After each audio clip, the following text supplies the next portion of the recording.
swimsuit edition. The swimsuits. Okay, so this is CNN. so CNN Living Bloomers to Bikinis, swimwear through history. So this is the history of the bikinis, guys. So CNN, do you prefer a one-piece or a string bikini? Swim trunks or a snug Speedo? Whatever you select, your choice isn't made in a vacuum under the fluorescent lights of a fitting room. History has informed the bathing suit styles of today in ways we might not imagine. The evolution of the bathing suit has reflected society's attitude towards swimming, outdoor living, modesty, and sensuality. So look at this. So look at how pictures from the before and after. Like when is that? Like 1930s or something? Yeah, 20s probably. Well, she's showing a little leg, so probably 30s. Yeah, maybe 30s. And then nowadays, where it's like, you know, just a couple pieces covering the essential parts of the body. Right. In 1825, women wore bathing dresses at the beach. This illustration shows women of the era venturing into the ocean via bathing machines, sort of a dressing room on wheels that brought them directly to the water. Wow. Yeah. So they actually, the only time they could wear these is when they're actually in the water. I guess this kind of this Wow. they did this. So this was 1825, and it stayed that way till about 1820, where they had these wooden fitting rooms. You mean 1920? Yeah, 1920. Sorry. Yeah. So that's, I mean, Wow. that's crazy, huh? Yeah. It's where it's like. So they're in dresses. They're. I mean, look like they're. Looks like that lady. Her arms are showing, but. Well, I think she's still putting her dress Yeah. on. Is what That's ridiculous. And so here's that one lady's swimming suit again. 1870s. Wow, 1870s. Yeah, that's crazy. So, So she's showing a little bit of calf. Yeah. And some arm there. Ooh. Yeah.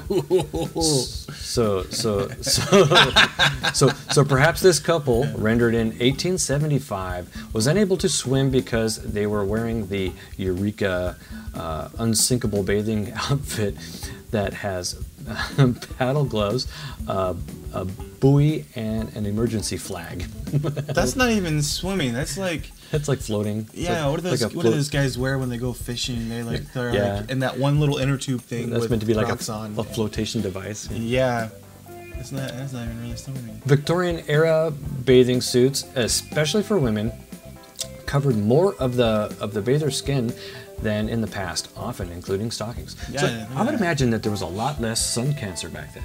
I mean, compared to now. Oh yeah, I mean, yeah. they're covered up. Yeah, probably.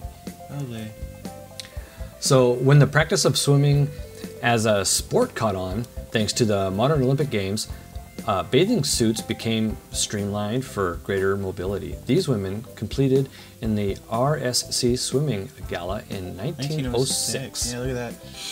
So it's like basically a one piece with long legs. Yeah, and shoulders. it is much more streamlined than a swimming dress from before. Yeah, that would be difficult. I could see there's probably a lot of drownings back then. And then, so thanks to the movies, so Hollywood helped glamorize bathing suits as early as 1925 with Keystone Studios' Senate Bathing Beauties, whose bathing suits were considered provocative. I can see why. Look at all that leg. I know. Wow. So even if Hollywood starlets wore outrageous beach attire, other beaches across the country, like this one in West Palm Beach, Florida, were subject to suit regulations introduced by beach censors. So look at this guy. He's making sure that it's, from the knee, can't go too high or you're going to get busted. Whatever. That's a made-up job by guys. Ma'am, I'm here to inspect your suit. I need you to spread them, please.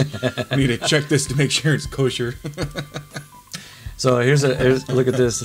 Yeah, so what is this? So the Jensen swimsuit of 1933 were form-fitted and less restrictive of movement than previous swimwear. So look, I mean, that definitely looks a little bit more. I would feel a little bit weird wearing that bathing suit over there. Oh, me too. I was looking at the women. But the guys, yeah, that's a lot like a high-rise Speedo. Yeah. Gross. It's not part of my taste. So in 1942, bathing suits developed a recognizably modern style. So yeah, the whole family's got some stripes going on there. But look at hers. It's still kind of like a dress, but I think, sort of actually there are still bathing suits like that nowadays. It all depends on the person and their style they like wearing. And there you go. So French designer Louis Reard designed the bikini in 1946. 1946, guys. So that's when it was first made. While other versions of two-piece swimsuits had already appeared, this one caused a real splash. Reard was unable to find a fashion model to wear the suit, so he had to hire this nude dancer with the Casino de Paris. I need you to wear this and outside. Well, it's more than what I normally wear, so okay. Nobody else would do it, huh? Yeah. That's odd. That's who we have to thank for it, though, huh? Louis? The pinup style, like the famous image of Betty Grable and in a bathing suit from 1943, bathing suits were modeled in come hither poses. That's so a stage right there, but yeah. But come hither? Yeah. Come hither. Come hither. So here's some guys wearing suits a for dress. The dudes. Yeah, so swimmers in Acapulco, Mexico, show off Hawaiian print swimming trunks in 1950. Huh? Okay. Yeah. So check this out. So here's the bikinis of 1950s offered women with curvy figures like Marilyn Monroe on the left, pictured in 1951, and Betty Page, circa 1955. The structured support of undergarments. Is she still wearing stockings? Yeah, it looks like she still has stockings on. Yeah, probably. It's probably just for show, though. Yeah. You don't really need it. Swimming. But that's Marilyn Monroe on the left. Yeah. So the teeny weeny yellow polka dot bikinis and surfing trunks capitalized on the California style rock and roll beach party of the 1960s. So check that out, guys. I mean, I suppose for them that was very provocative and teeny weeny, but in today's standards, not so much. I mean, some of those styles, I guess, are still around here and there, yeah. but yeah, it's different now. Yeah. So that's the 1960s. Yeah. And so by the end of the decade, California beach style took a psychedelic spin with graphic prints and barely there bikinis, body paint as worn by Goldie Hawn on Laugh In. I thought that was Goldie Hawn. Yeah. So she's got paint and stuff. Yeah. So here is so actress Farrah Fawcett was a swimsuit icon in the 1970s. A poster of her wearing a simple rust-colored bathing suit and a wide smiled dormed many a teenager's bedroom. I had that poster. This is the first picture so far that has showed nipples. Mm-hmm. There are nipples. But I had this poster. Yeah. Oh, I thought you were going to say you had the bathing suit. No. You had the poster, huh? Yep. The Hawaiian tropic bikini pageants of the 1980s featured models in skimpy, high-cut bikinis and swimsuits, which showed off the sun-worshipping tanning culture of the time. Maria Maples, pictured here in the center, was a Hawaiian tropic beauty queen before becoming Miss Donald Trump. Oh, really? Which one? In the center? Yeah. Yep. So yeah, that's the 80s. I remember, I could tell just by the hairstyles that that's the 80s. But yeah, look at the bikinis. I mean, that's still nice. I think people still wear some of those styles. Yeah. That hasn't changed much now. No, yeah. That's pretty much it. Yep. So here's a bodybuilder. So Olympic runner, well, she's a runner, but Olympic runner Florence Griffith Joyner was known for her flashy running outfits, which reflected the sporty influence on bathing suits fashions of the late 1980s. So here's in the 1990s, fashion models shot to fame by landing the cover spot of the Sports Illustrated swimsuit issue. Tyra Banks was the first African-American model to grace the cover and did so consecutively in 1996 and 1997. Her follow cover models included Kathy Ireland, Bendela Kirschbaum, and Heidi Klum, and Rebecca Romijn and Rachel Hunter. And so then the legacy lifeguards on the television show Baywatch made these tank style one-piece bathing suits a staple of the 1990s television. I remember that. Yeah, I remember the slow motion. Yeah. That's when slow motion was. But it's true. I mean, even those were really one piece. I think I mean that was if you had the body to wear that was good. A hell of a lot of leg though. Yeah, that's what makes it really sexy. Is all the leg. Not really bikini, but definitely made the 90s a thing. Yeah. So toward the end of the 90s, women wanted the cuteness of a bikini, but the coverage of a one piece found salvation in the what is it called, a tankini. Here, Shearsey Sherman Smith, Miss USA Virgin Islands, 1999, models an Oscar de la Renta Taquini. Okay. It's actually a nice bathing suit. I like that one. And so here we, so the Speedo, the company that is synonymous with the tiny men's swimsuit that's favored by professional swimmers and European men, made a splash at the 2000 Sydney Olympics with a high-tech full-body swimsuit. It's called the Fat Skin, that cuts a swimmer's drag in the water.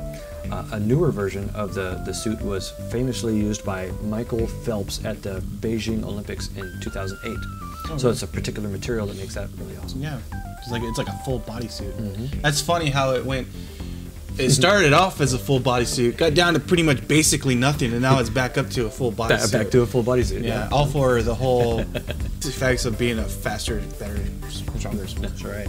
So whether you call them board shorts, surf trunks, or boardies, the long, bright swimsuits took off in the 2000s, especially among surfers and skaters. You can still find the long drawstring version, but recent updates shortened them or restyled them to suit women.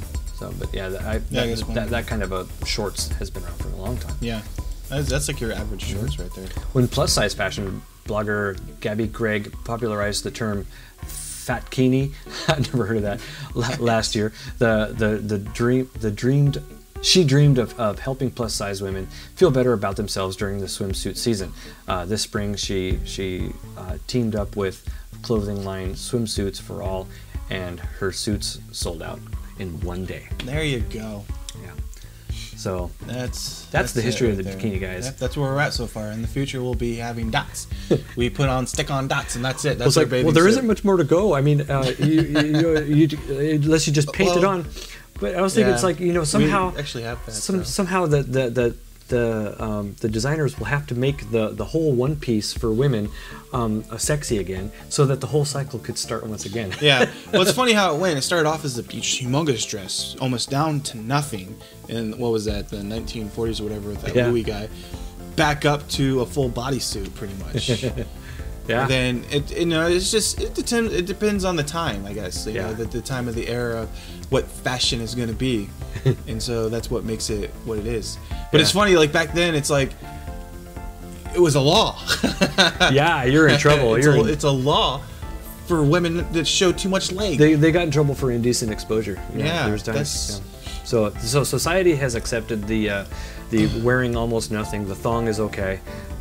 It depends on where you're at, I guess. But like the there are some parts where it's like if you have a testicle hanging out, no. But you like, gotta. but like in Brazil, it's okay to be topless, and that's where they sported the pretty much the thong. Yeah. So times have changed quite a bit. So that's from 1870s, 1890s. Till now, guys. So the bikini has come a long ways. There was a time where there was no such thing as a bikini. Yep, it was a dress. We all wear dress, except for men. And men's is like it's changed throughout the times and fashions and whatnot, but it's basically the same thing. Yeah, a few things have changed. Like so we've gone from. Of course, I didn't really show a whole lot of the guys, but I remember seeing videos of guys.